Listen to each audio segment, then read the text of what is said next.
A number of guests duly introduced by fellows beg leave to attend your meeting. Is it your pleasure that I welcome them in your name? Thank you very much. I'm going to call upon Philip Lancaster to read the minutes of the last meeting.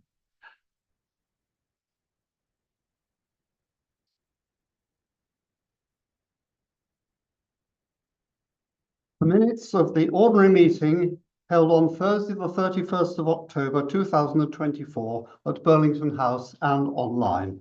Professor Martin Millett, President, in the chair.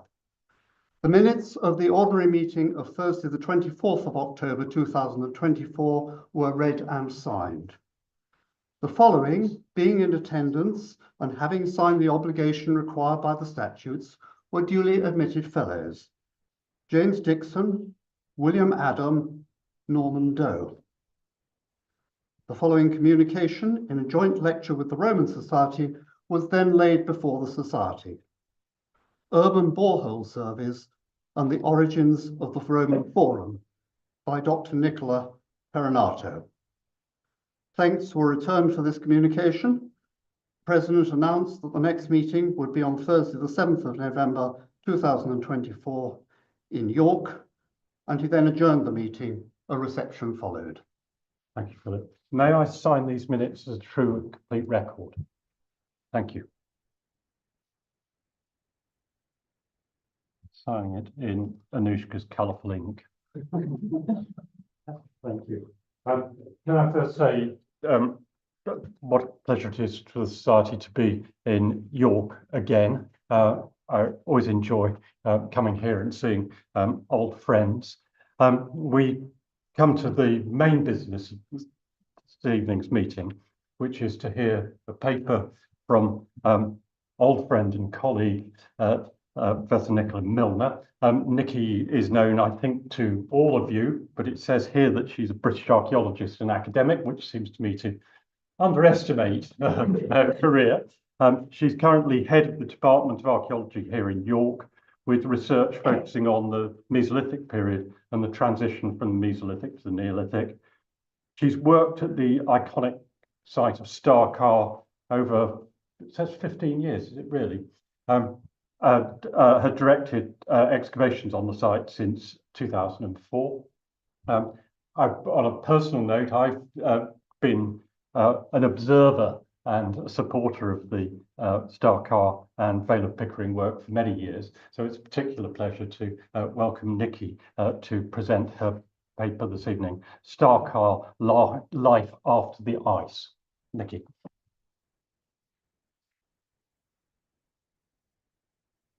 Thank you very much, Martin. And thank you all for coming tonight as well.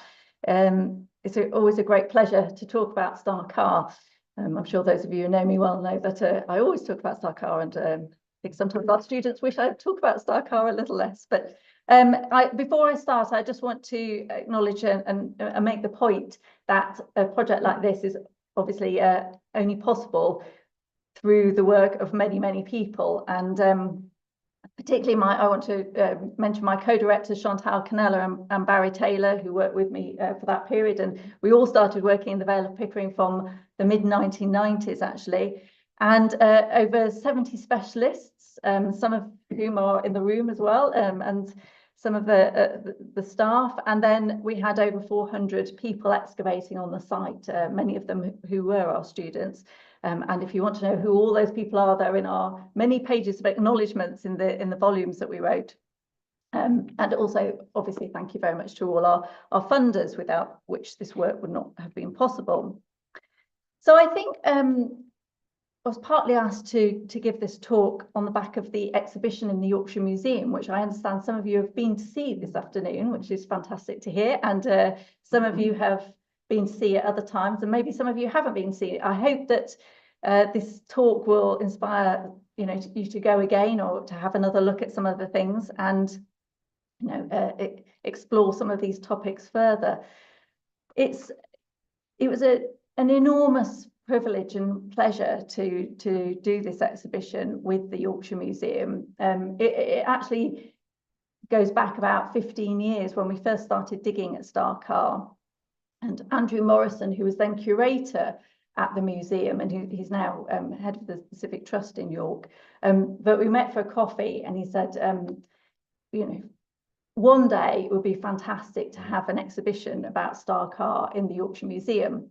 And over the years, we have had some exhibitions. We've had an exhibition on the landing up there, and we had a couple of what were called spotlight exhibitions.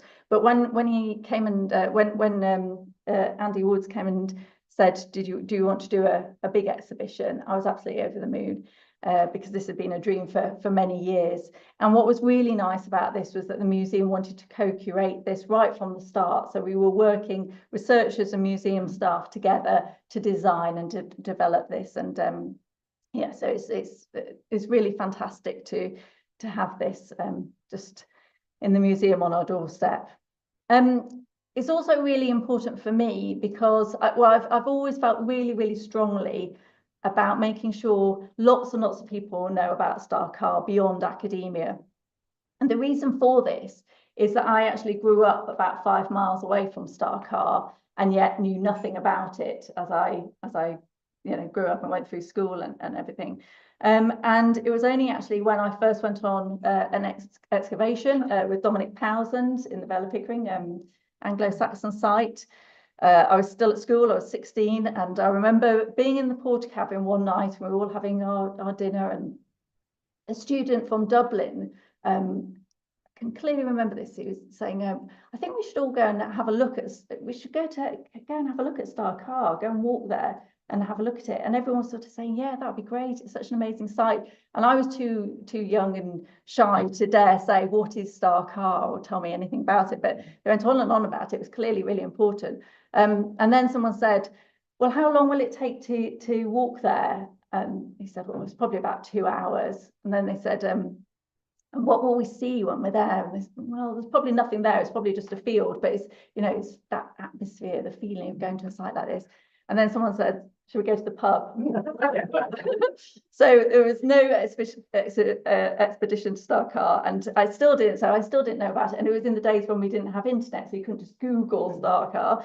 So it was when I went to university, I went to Nottingham, I was taught by Roger Jacobi, brilliant Roger Jacobi, who sadly is no longer with us, but he taught me about the Paleolithic and the Mesolithic and about Star Carr, and I was absolutely hooked. And I wondered at that point, why on earth is this such an amazing, important site on my doorstep, and I didn't know anything about it? So that's why I feel very strongly that we need to make sure that lots of people in this local area know about Star Carr, but also in the whole country, ideally, at level school children to learn about Star Carr. And maybe, across the world, actually, everyone should know about it. So this talk is designed around the exhibition to some degree, so that, I pull out some of the significant things about the exhibition, so that when you do go and have a look, you'll have some context. But before I go into Star Carr itself, I want to tell you a little bit more about some of the other things that we did with the exhibition, and one of those things was that we created a Mesolithic house in the museum gardens. And we've just got this little film. This shows how hard working we are, how quick we are when we build a Mesolithic house. We got HLF funding to do this, and the idea behind this was to, not everybody goes into the museum, not everybody can afford to go into the museum, but there are a lot of people who pass through the museum gardens, and if we're going to engage lots of different people, doing something that's for free in the gardens over a period of time and then leaving it up for the rest of August allows people to engage a bit more in the archaeology. And through the evaluations that we've done, we think that this has been very successful. We certainly had a lot of engagement with people as we were doing all this. As you can see, people come and talk to us, and some people got involved, but they could really see how a Mesolithic house might have been created. And of course, doing something like this also helped the research, helped us understand a little bit more about what a hut like this or a house like this might have been like. So the other thing that we did, if I can get this to move on, is we created a interactive mural. And this was created by, I say we, it was Dr. Guy Schofield, who's in this department, who's an expert in these things. And this isn't a video, this isn't just a reconstruction. This is actually using gaming technology to develop this. So it never repeats, it's always changing. It's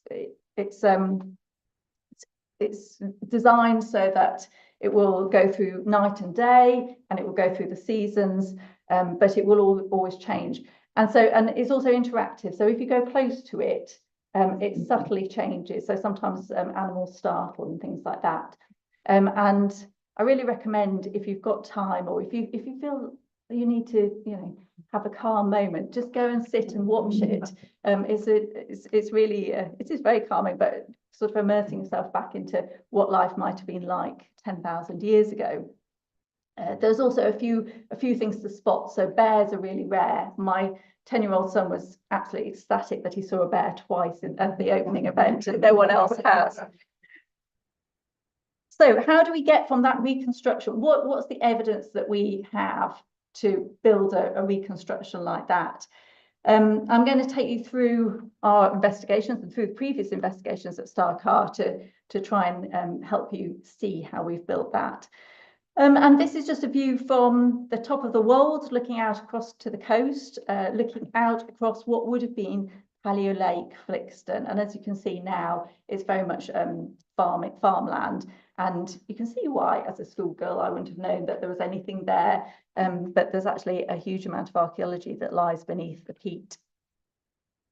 And we have to be very grateful to this man, John Moore, who sometimes gets forgotten in the narratives, but it was John Moore who found the site, and many others, and actually realised that Lake Flixton existed. He was one of the founder members of the Scarborough Archaeological and Historical Society, and it's my understanding that those founders went off into different areas of Yorkshire, different parts of this area, and looked for archaeological sites. And he chose the Carland areas, and by walking along the ditches in the fields and looking for flint and bone and things coming out of the ditches, that's how he found his sites. And he found about 9 or 10 sites. Star Carr was the 4th site that he found. Through many years of auguring, and this is with a team under the auspices of the Vale of Pickering Research Trust, which Tim Shadler Hall set up in the 1980s. For about 30 years, we had groups of students going out and auguring through the peat, measuring the depth of the peat, creating these contours, so that we can map out what the lake would have looked like. And this is quite a big lake. It's about 4 kilometres across, about 2 kilometres north-south, with islands on it. And if we map that onto a map here, you can see how it maps onto Flixton and Folkestone, Seymour, if you're familiar with those sorts of areas, and all the sites that we found around it. And those are being found through test pitting at 2 metre test pits at 15-metre intervals for more or less the whole area of the lake. This isn't a complete map actually, there's about 25 sites that we know from that area. So there's not just Star Carr, there's a wealth of other archaeology lying there. So John Moore was in touch with the Scarborough Museum, and they were interested in all the finds that were being discovered by him, and they suggested to him to get in touch with Graham Clark, who was at Cambridge. Graham Clark had just finished a PhD, which was looking at stone tools from the Mesolithic period. And to be honest, in those days, no one else seemed to be interested in the Mesolithic.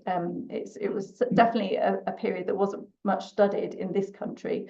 But he was also aware of work that was done on the continent, and particularly in Denmark, where there were a lot of sites coming up which had really exciting organic remains associated with them. And it was his dream to find a site that had organic preservation for the Mesolithic. And when he heard from John Moore about the site he found, which was producing bone and flint as well, he knew that this was, something that he should come and have a look at. And he did, and he came and dug at the site for 3 years, only 3 weeks each summer. But he achieved a huge amount in that time period, and particularly given that this was post-war, there was very little funds or anything like that. But they created these, they dug these trenches into the peat. You can see the wolds in the background, and you can see how deep the peat is, that there's wood in the bottom. Don't know what that guy's doing looking at the photographer. There's some great images here. This is another one I really like. I found this one recently.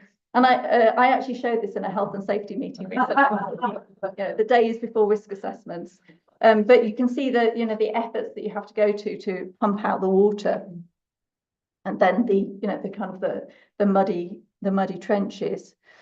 One of the things that was found was this complete birch, well, two birch trees, but this particularly large one, and all sorts of other finds as well. So we've got an assemblage of beads, a lot of them made out of shale, but there are also some amber beads from the site. There's the Antler frontlets, which are probably the most well-known things from Star Carr. 21 of these were found by Clark, and they were unique.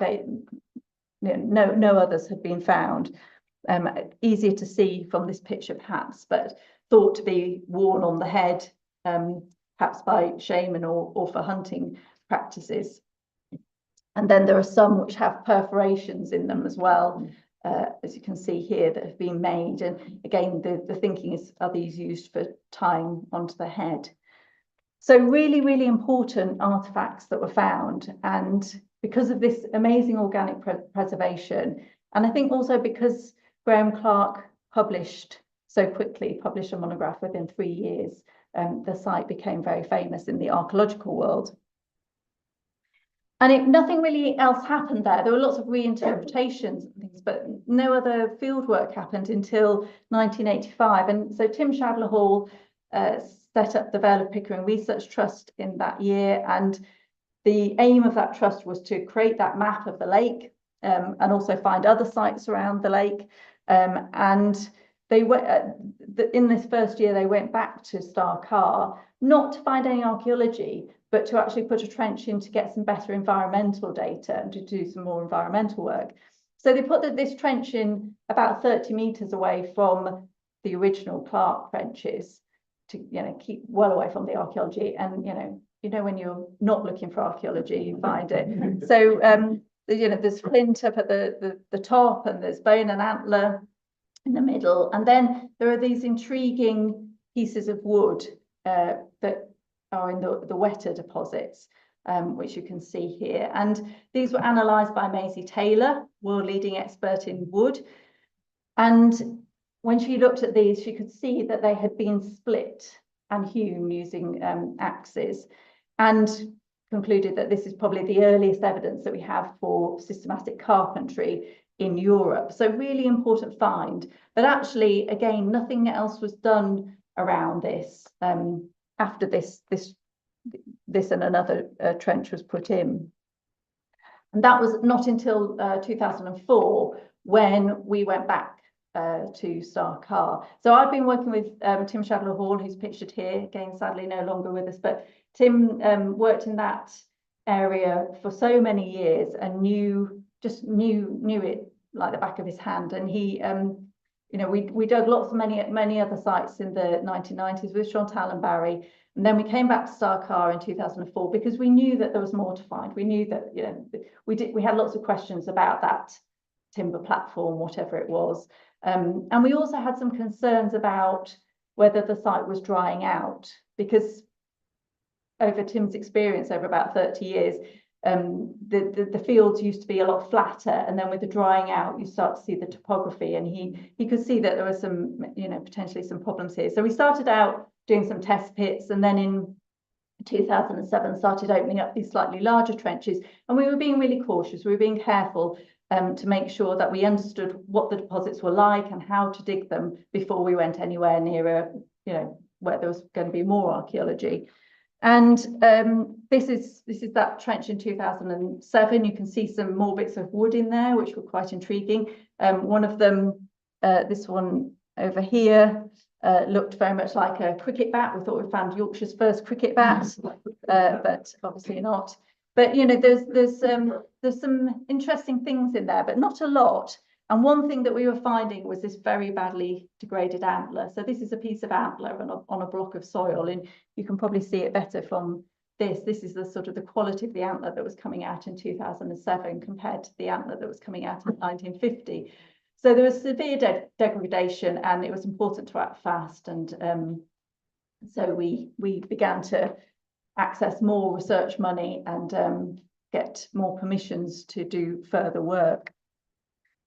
And cutting through to the last phase of work, which was really the big phase of work, in 2012 to 2015, we got European Research Council funding and also funding from Historic England to do a large-scale excavation. And so you can see here that you know the scale is really quite huge, and we wanted to open up big areas and really have a look at this and answer big questions about how the site was organised, what the relationship between the dry land and the wet and so on. So just to orientate you, this bit under here is a bit of Clark's Trench. This whole area is where Clark's Trench was, and we actually excavated further this way as well. You can see from this picture that you can see the topography, you can see the dry land, which is the lighter areas, and then the peat, which is the darker, which is what would have been wet back in the Mesolithic. And just to orientate you in terms of time, the site was dated, again, Historic England put a huge amount of funding into the dating. We have over 220 dates from the site done by Alex Bayliss, and has through Bayesian modelling has given us really, really fantastic chronology for the site. We know that it was occupied for 800 years, from about 9,300 to about 8,500. And it's important to also note that this is a time when it's just coming out of the last ice age. There was a cold snap known as the Younger Dryas at about 9,650, where it would have been more like a tundra-like landscape. And within a matter of centuries, the landscape would have changed very dramatically. It would have become more wooded. And that's when people began to settle down at Star Carr. And through this time, it's very dynamic again. I mean, it's open water at the lake at the beginning of that period, but by the 800 years when it's finished, it's much more like Carland and very little open water, if any. So it's a changing landscape. Like any Mesolithic site, there's lots of flint on it, which is great. And through a lot of the work that's been done on flint by Chantal and some absolutely fantastic work at refitting the flint, we can talk about all sorts of things that people are doing on the site, and also the work by Amy Little and Jess Bates on the useware gives us really good insights into the activities and what people are doing with the flint. I just wanted to show you this, which is a cache of 19 pieces of flint, which is in the museum. And it was really interesting to excavate because they were really tightly packed in the peat like this. But between the flint, there were sort of air pockets. And we think that this was probably in a bag originally. It was in a bit of the drier part of the site, so none of that organic had preserved. But it also looked like it might be in a tree root as well. And it, you know, these sorts of things make you begin to think about the stories behind them. You know, who left this here? What was did they leave it for ritual purpose? Did they leave it because they were going to come back to it? It's fascinating to look at these and just think about what happened 10,000 years ago with this cache of flint. Also, in terms of stone, we have the pendant, which some of you might have seen today. It looks enormous from this picture, but it's actually about the size of a guitar plectrum. It's very, very small and very, very thin. And this is just a very good photo which shows these lines on it. But actually, these lines are so faint, and I certainly can't see them with the naked eye, and barely with my glasses, to be honest. So again, that makes you think about how somebody was carving this and what do these lines mean. And we've done lots of work on this, particularly Andy Needham, who did a lot of work under the microscope, looking at the lines and the stratigraphy of the lines and the ordering of them, how it might have been engraved on the pendant. And lots of people have lots of different ideas about what these mean. I mean, I like the idea of tally marks, but I've probably had about 50 emails from people with lots of different suggestions. Please don't email me. I have got a lot of emails, but you will all have different views on this. And it's a very unique find, but it has parallels with other parts of Europe, and particularly Denmark, where you get lots of these amber pendants. This was a photo I took in the museum in Copenhagen. And you can see again on those, they have these little sort of like tally marks, but very geometric type patterns. And as I mentioned before, amber has been found on the site as well. One of the really exciting things was actually finding a bit of what we call Clark's area still intact. So we don't have a huge amount of information about Clark's excavations. There are some photographs, but not masses. There are no archives, so we could only imagine really what he was finding. But we knew there was a lot of bone and antler. But when we actually found in a bulk a little bit that was still surviving, you can just see how jam-packed it is. It's absolutely incredible, full of bone and antler and wood and other things like that. And in this area, we found a lot more headdresses. And in fact, in this picture, you can see that there's a red deer one, but there's also a roe deer one there and there. And so we've done more research. Ben Elliott in particular has done a lot more research on these fantastic antler frontlets. Sometimes we call headdresses. Ben refers to them as masks. You can see that there's a lot of work that's gone into making them. If you think about a whole deer skull, to take the jaw off it actually requires quite a lot of work. To take the brain out of the brain case requires quite a lot of work. We have actually done experiments in our experimental centre. And then you can also see that the antlers have been carved down as well. Some theories are that this might make them lighter on the head. But you know, there's a lot of work involved in this. And his, you know, just something again to get you thinking, I suppose. This is a replica of a headdress found in a burial at Bad Dürrenberg in Germany. This was a roe deer headdress, as you can see, but this is all the stuff that we might not see, and the kind of paraphernalia that sometimes can be added to headdresses, so the furs and the feathers, and in this case, all these tusks were actually found in the grave as well.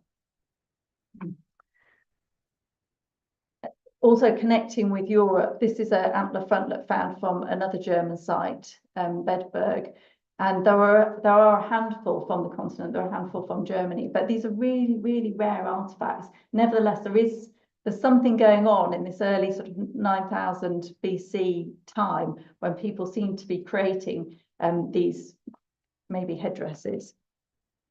And of course, you can see these in the museum. There's the big one on display on its own, and then there's a range of other ones, all of which have other stories as well, which I won't tell you now. You can go and have a look, find out more. One of the other things that was deposited skull-wise in the deposits, in the sort of quite near Clark's area, was an elk skull. And this again is on exhibition in the exhibition. And this is really interesting again, because in other parts of Germany and Denmark, we do find elk within some deposits. And here's one at Lumby Moser, which is in Denmark. And you can see there that it looks like marrow split elk bones and antler mattock were found, but the elk bones look like they were bundled. It looks like they were perhaps put in something and placed into this watery deposit. So we're never going to know why people are doing these things, but it's interesting to see these patterns. One of the other important and very exciting discoveries for us was finding the oldest house in Britain. This is why we keep building Mesolithic houses. And we found it doing this dry land trench in 2008. And I mean, you can see, unfortunately, there's a bit of scarring from the ploughing and things. But in this area here, it was very dark material when we started to get into it, very organic. And as we were troweling, all these flints were pinging out. There's loads and loads of them there. And I remember it was about 2 days before the end of the dig. And I remember Chantal coming over and going, really think that we've got something interesting here. I think we might have a structure. And she was absolutely right. And we found this, this structure, which we know is the oldest known house in Britain. This got us a lot of publicity. If you ever want to do a press release, I would recommend that you do it in August when the government are on holiday, because people are always looking for stories. And we had the BBC with us and all sorts of other TV companies and all sorts of newspapers coming and having a look. But unfortunately, when we showed them what the earliest house of Britain looks like, they were pretty disappointed. They still made a story out of it. But this is it. It's basically a hollow in the ground and some post holes around it. And we have to then reconstruct from that what we think it looks like. So as I say, we've done this reconstruction in the museum gardens. We've done another one at the experimental centre. And that gets us thinking about the kinds of materials that people were using.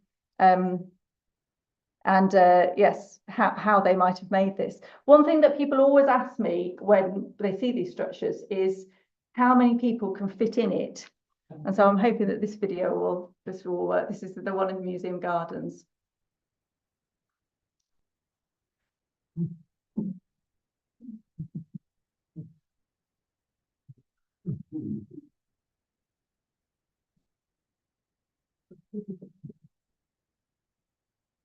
To be honest, we could have fitted a lot more in there. We could probably have fitted about 20 people in there. I showed it to my mum and she thought that the people were coming in, but they're really not. But actually, yes, it was surprisingly big inside. And I think that that's why experimental archaeology is very useful, because you really begin to get a feel for that kind of thing. We did a lot of experimenting on the different kinds of materials. We were making string and using reeds in this case to thatch it. But we assume that reeds are used. They're by a lake, and we also found phytoliths, which are little silica cells from plants that were in the deposit as well. So it's likely that they're probably using reeds, but they could have used skins, they could have used other materials as well to thatch it. So we are using our imagination a bit when we create these reconstructions. I've just been at a conference in Germany, which was called Revolution Wood, and it was all about wood in prehistory, but particularly in the Pleistocene, particularly Neanderthal spears.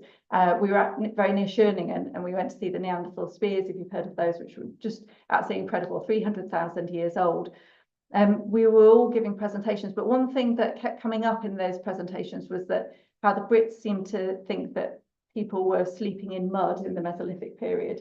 And this is one of the pictures from Clark's excavations, which shows a lot of wood. And Clark talked about a brushwood platform, but actually digging this, and actually if you read Clark's later, some of his work, this is actually roots on the edge of the lake. It's not actually a platform. Below that Clark area that I showed you, that it has wood in it, but again, it's not really a platform as such. We know that obviously now people are living on the dry land, but the wood, I bring this up because I think the wood is so important. Having been to that conference, you know, the wood is so rare from sites of this kind of age, or, you know, and from the Paleolithic, and the kinds of insights that it gives us are really fascinating. We actually found a huge quantity of wood at Star Carr. As you can see from here, we've got, so this was the oldest house in Britain that I showed you. We have another one here and potentially another one here. There might even be another one there, to be honest. So there are structures on the dry land, but in the wetter areas, which is this bit here, we have some of these platforms. And you'll remember the platform from 1985 that I mentioned, that's from this trench here. I'm going to show you these. These are the sort of the different areas. So the first sort of wooden scatter dates from the 93rd to the 91st centuries BC, and it looks like this. So you can see it's a massive scatter of wood. About half of it has been worked. We had both Maisie Taylor and Mike Bamforth on site, both extremely brilliant wood experts, and they were looking at everything as it came up. Because of course, because of the degradation, it's very, very delicate. Most of it, if you just squeeze the wood, it just completely disintegrates. It's about 90% water. So they were looking at all this very carefully as it came up on site and creating records. But so 50% of that has been worked.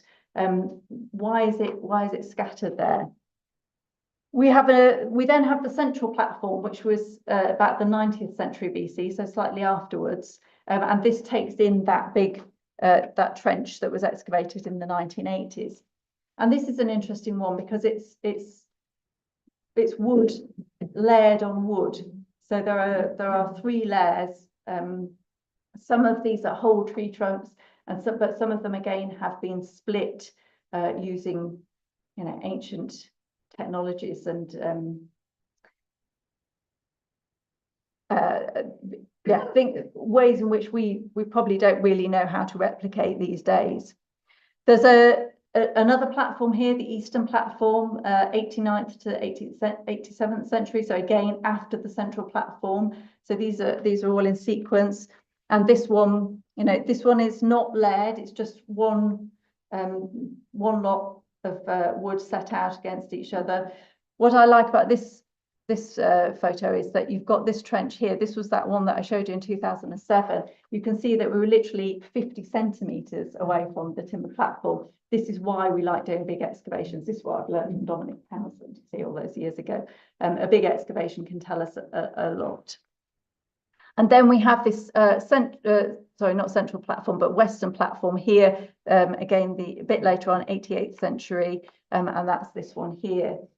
None of these platforms actually had many artifacts associated with them. There's a flint cache, and there was a few bits and bobs, but there's not a lot to go on. So it's very difficult to say why they're there and how they're used. They are right on the edge of the lake, right in the muds. So I think you can guess that maybe they're being put there to sort of stabilize the lake muds to get out into the water a bit.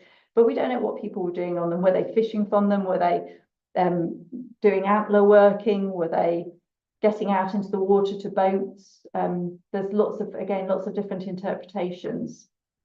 But what they are is absolutely incredible. We haven't got anything else like this in Europe. And this is showing although we now know that woodworking happened very many years before that, hundreds of thousands of years before that, this is sort of on a different scale and using different technology. We have again done some experiments using axes and seeing how we can split wood from trees. And it's interesting again to do this because quite often you need to use wedges. And so you can use wedges of wood or wedges from pieces of antler. And we do have evidence from wood and antler that this might have been, these artifacts might have been used for wedging. And this is an artist's impression of what that might have looked like on the edge of the lake, these platforms, just at some points, perhaps above the water, at some points below, but they must have been saturated in order to have survived for us to excavate them. And again, there is a little bit of wood left. We were not able to conserve most of this wood just because of the poor state it's in. But in one of the cases, you can see a bit of this earliest evidence of carpentry in Europe. We also have this very intriguing wooden artifact. We call it a platter. There's another piece that attaches to it. It's all I could think when I saw it was it reminded me of a bowl my granny used to put peanuts in. It's sort of like a big wooden bowl. And it's been, again, you know, Maisie and Mike had a look at this, and it looks like it's been made out of a knot from a felled or a dead tree. So they're making things out of, you know, they're thinking about the wood that they're carving. And then we also found some other wooden artifacts, which are really exciting. And it is really exciting to find wooden artifacts here, because Clark only identified 2 wooden artifacts, a so-called paddle, which is actually, it's very thin, about this big and about this thin. It has been broken, but it's about that thin. So it would be a very little paddle if it was a paddle. So we don't think it's a paddle. And then also a little, what looks like a halved in a mattock. But we've actually found, I think it's over 30 pieces of wood that have been crafted into something that are some kind of artifact. So this is one of our very exciting ones. So this was also being excavated at the time when all the press came and the BBC and everyone came to have a look at the oldest house in Britain. And the BBC were actually trying to do something every hour. So they did 10 different broadcasts through the day.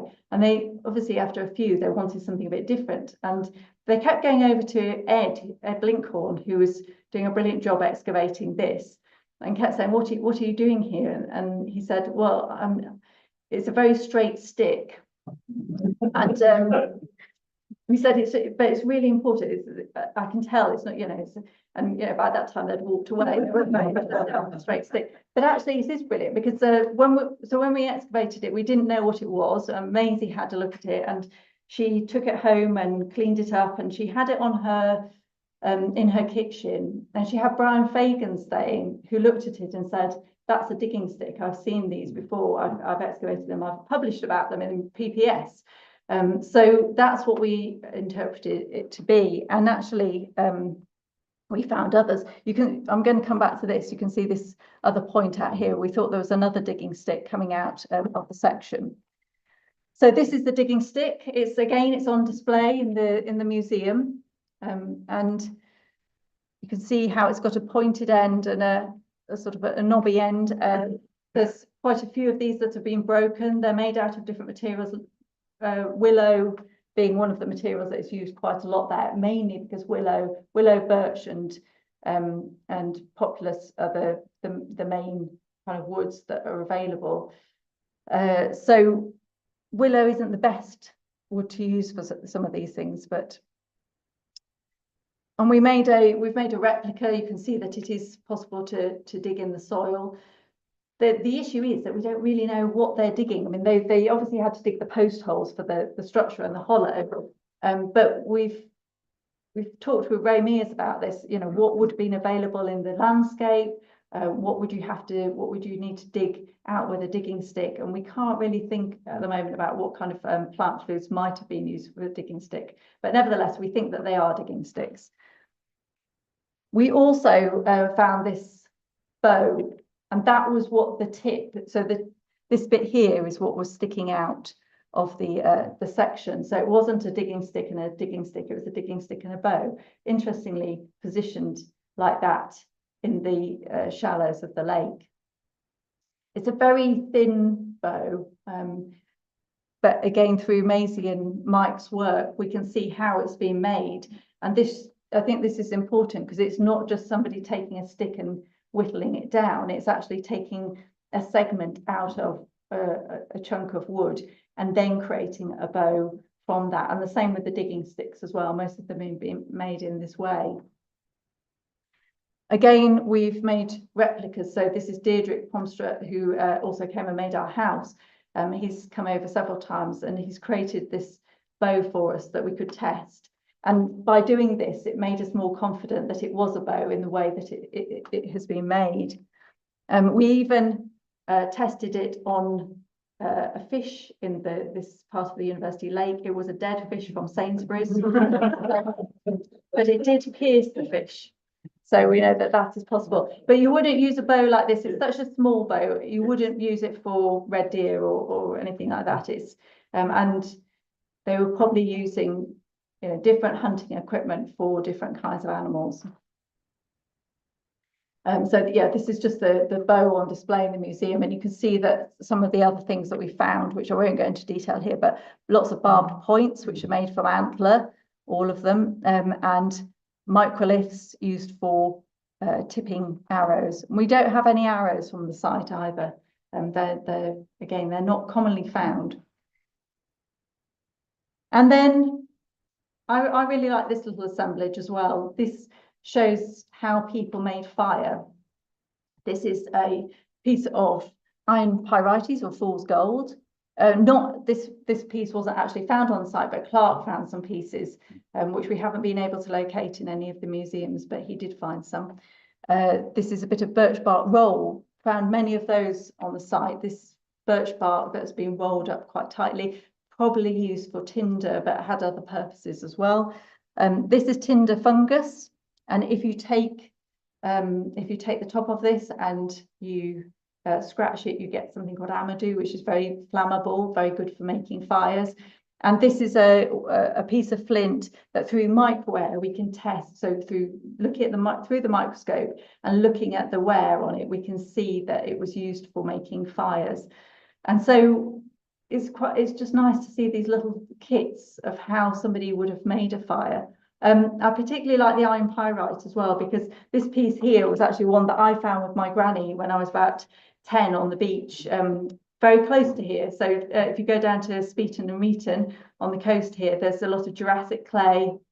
It's full of belemnites and ammonites. It's also full of fool's gold. And if you catch it at the right time, when a bit of the cliff has fallen down in a winter storm, there's quite a lot of this to find. So, you know, you can imagine that's not very far from Star Carr. People were probably going to the coast and collecting. We know they were collecting flint on the coast, but they're also probably collecting pyrite to make fire as well. Finally, I'll just say that we haven't actually found any human bones from the site. And that is actually really surprising, because there's a huge amount of bone that's come from the site.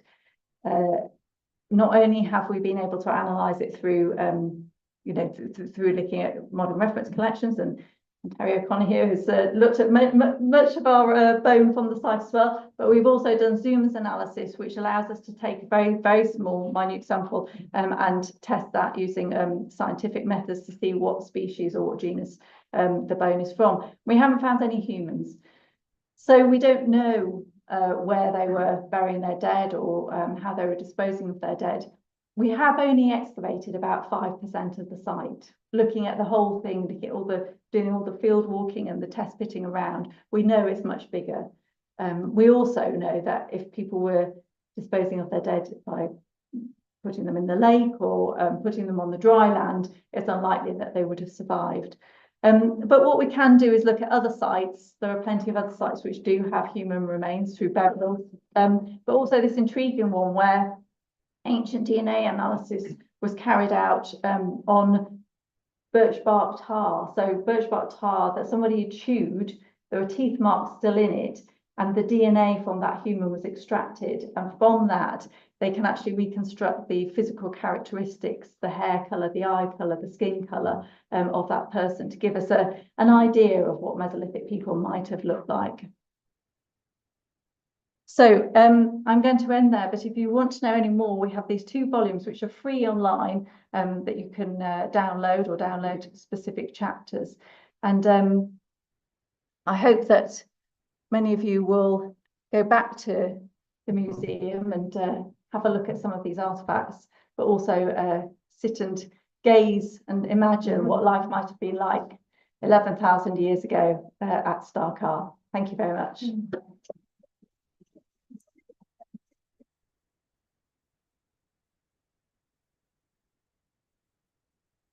Thank you so much for blocking your view of this wonderful screen. Thank you so much, Nikki. What a wonderful invocation of the site and seeing how this has come through and, as you say, communicated to a broad public. I went into the museum exhibition this afternoon and very much enjoyed it, and I enjoyed hearing your talk as well. I want to open it up for questions and comments. If there's anyone online who wants to ask a question, if they type it into the chat, Anushka will then read it out for us. Can I sort of kick off the questions? So going back many years ago to walking around that landscape with Tim, the question was, are there any other Star Carrs around the lake? And I think the answer is probably no. What makes Star Carr different from the other bits of the lake, and why haven't we got others around there? Yeah, it's such a good question. It's one that I still think about a lot. In fact, I was thinking about it the other night for some reason. Maybe I guess you were anticipated me. But I think, well, there may be other Star Carrs around the lake.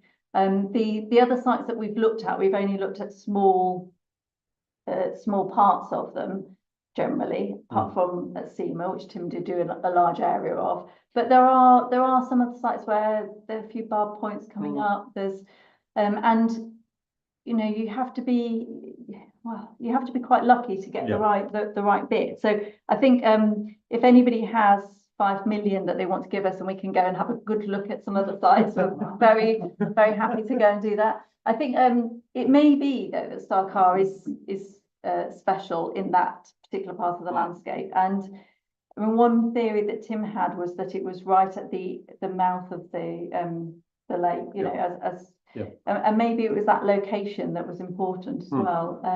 But I think, you know, there's very little we know about the other sites as well. Thank you. So there are excavations the other year at No Name Hill, and they found similar headdresses and Mesolithic acts. So I'm just wondering if they're sharing their data sets with you to help you compile this wider understanding. Because they've got similar wooden platforms, as you call them, coming from one of their trenches as well. So is there scope for collaboration between both of you? It seems like you're starting to get similar results from both sides of the lake. Yeah, so the team who are at No Name Hill are part of this team. So Barry Taylor, who's one of the co-directors of that site, and Amy Gray-Jones and Nick Overton, all dug at Star Carr, or co-directed Star Carr. And so yes, we do talk about it quite a lot. I still work very closely with Barry. So yeah, this was one of the ones I was meaning about the bar points. I think they've still only looked in quite small trenches, and well, not that small actually, but hopefully, yeah, there'll be more there. So I do think that at No Name Hill there's plenty of scope, and I do hope that they find some more, and well, that we find that, and that we do find other sites like this, because I think there's so much potential for more organic sites with organic preservation to really understand so much more about this period. On that, with climate change and obviously the degradation of the sediments that we've already seen, how much time is actually left to find those other sites? I mean, obviously, you know, lake edge sites are always going to be vulnerable because that's where the water fluctuations are most pronounced. I suppose in terms of the rest of it, do you see a future in the archaeological research there, given what we know about what's happening in the hydrology of the site? Yeah, it's really interesting. We learned a lot from, and we worked with some absolutely fantastic experts on the degradation of the site. And what was interesting was, even within the same field, even with, you know, tens of meters apart, you've got quite different things going on. There's very high acidity at Star Carr. I mean, so high it's like stomach acid. So it just we found some bones in one part of the site that literally bent like that, jelly bone. And then, you know, only about 15 meters away, we had pretty good preservation in Clark's, you know, sort of around Clark's trenches. So it's really complex. And we've worked a lot with Historic England on this as well. And I've been involved in other conversations on other sites about, you know, how do we tackle this? And I think there's thinking much more now that where possible, we should be doing more excavation on sites which are under threat. But it's quite difficult to know what is. So a couple of fields away, we've got a Paleolithic site called Flixton 2, where we've got lots of horse which have been butchered on the edge of the lake, and completely different preservation conditions again. So we're sort of working in the dark, and as I say, one of the problems is that this kind of archaeology is much more expensive because you've got the conservation and you need all the specialists to really do the work. So one of the restrictions is the fact that we unless we have the money to do that, we can't do things on the scale that we have at Star Carr, but we will keep trying. Did you manage to produce fire from those components that you showed? I did actually. Well, not from the archaeological ones, but I did. I did spend a good few hours in my garden at home striking flint and pyrite together, and it does work. We did even video it and how do you use do it? it. You just smash the flint against the. Yes, yeah, and it creates sparks, but then you really need the tinder to be. You need something to light, because it's a very cool. It's not a hot spark, and so one of the other things that you can use is there's a King Alfred's fungus. I can't remember the exact name of it, but it's another little fungus, and if a spark falls on that, it will start to burn, and then you can add a bit more material on that and a bit more, and then it's quite an art to building up a fire like that. It's not that easy. It takes a little practice. It must have been absolutely desperate for warmth, you know. Well, the interesting thing is with the fungi like that, you can then catch the heat in them, and you can carry them around the landscape as well. And if you keep your fires burning, or if you're keeping the light in the fungus, then actually you don't have to keep making fire too. So yeah. There's a question from Keith May online saying, thanks Nikki for a very enjoyable and evocative presentation. How did you arrive at an estimate of the heights of the houses? Are all the post holes angled similarly? Oh, good question. Well, there are different interpretations of what the houses look like. So if you look in some of our other reconstruction pictures, and in the book, we also talk about whether the timbers were bent over as well. The thing is, when you're digging that kind of material, and it's quite bioturbated as well, I think it's very difficult to get the exact post holes excavated exactly as they were. So it's quite, there's some indications that they might be, there might be slight angles, but I'm a bit skeptical about that. So we don't know what the exact height is. We obviously know what the circumference is, but that is trial and error and guesswork. And I guess if 30 of us all tried to make a different Mesolithic house based on the same data, they would all look very different. And that's research in itself, I suppose. Please.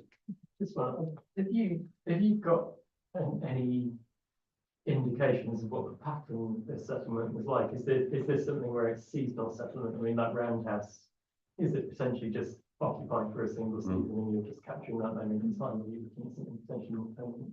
Well, we think because it was occupied for the whole site was used for 800 years, which is actually quite staggering when you think about it. If you think about the Roman period being 400 years, that's a very long time that people are there.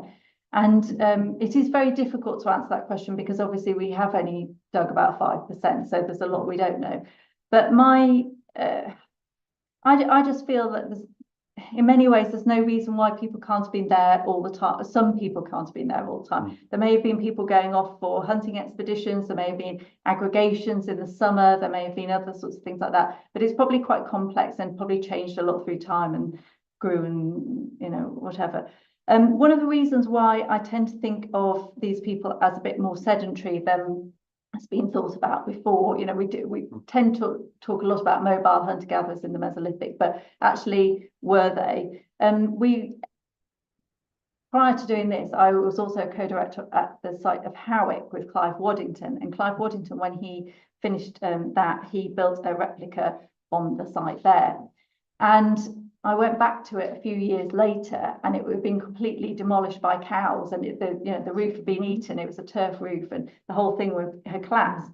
And you think that if people aren't there, they can't look after these buildings. And actually, because we know that they did last a long time, and at Howick, the Bayesian dating that Alex Bayliss did there showed that it was the house structure was occupied for at least 100 years, if not more.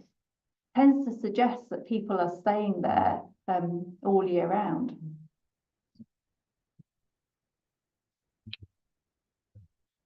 Just going back to the point you were making at the beginning, is just your experience of not being aware of Star Carr as a site in the landscape and not being aware of its importance. Just two points arising from that. Today, of course, there's nothing in the landscape to tell you about Star Carr. And the objects and artifacts and archives from Star Carr are scattered between Scarborough, Cambridge, Yorkshire Museum, University of York, and the British Museum. I was just wondering what scope there is in this in the context of repatriation of objects. Whether there's an argument for a Star Carr sent in Scotland or somewhere out there, where all this material could be brought back together. That's a great. I wonder what your views on that might be. Well, obviously, being someone who grew up near Scarborough, I like that idea very much. I think it's not just that, though, John. I mean, we did a project a few years ago quite a few years ago, where we tried to map where everything had gone from Clark's excavations, because we were trying to do research on it. And you go to a museum and find that they only had a certain amount of things. So we actually sent somebody to different museums to see what there was and tried to match it against what was in the book. And the book doesn't, for instance, it doesn't say exactly how many bones there were, so you can't do that, but you can do headdresses and beads and those sorts of things. And we actually found that we found most of the things which were mainly split between Scarborough Natural History Museum and British Museum in Cambridge. But then there was still quite a lot of gaps. And then it's my understanding that actually in those days, quite often people swap things between museums. So actually in Whitby, there's some Star Carr stuff, and in various other places, there's Star Carr stuff. Then Chantal went to Ghana. There's some Star Carr stuff in the museum in Ghana. It's all over. It's been scattered all over the world. So I don't think we'll ever be able to repatriate it all. I did have and I still do have this desire to bring together the headdresses, and because there's still, until you see them all together, there's still so many questions about those that we need to answer. So we started to make 3D models because they're so fragile, and we've made all these scans. I should have probably brought them today. You can handle them in the museum.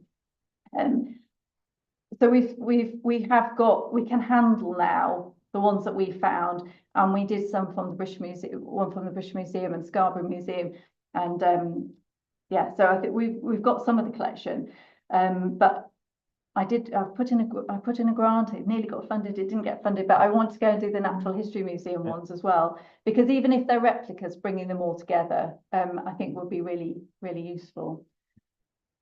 But yeah, if you have any other ideas about how we can do this for Scarborough. I think you should put in a request to the MAA in Cambridge, because they've been repatriating things elsewhere. See. I was just going to ask, really on from that idea, hopefully not labouring the one. Do you have a date sequence for the almost? I mean, is it one big rave or a ceremony to use it over generations? Of the headdresses. Headdresses. Well, the headdresses, they mainly come from Clark's area. I mean, just imagine it's an area about 20 metres across, just absolutely packed with bone and antler and wood and so on, but all these headdresses scattered in it as well. But there are a few headdresses from some of the other parts of the site. So they seem to be used over at least a few centuries at the site, right from quite early on to sort of spanning the midpoint of the site, I think. the dates from Germany also look like they're very similar as well. So they're used for a certain amount of time over a period, not just a limited It's time. not just the Halloween party. No. Or some people have referred to them as fascinators. So if there are no more questions, can we express our thanks to Nikki again for a splendid talk.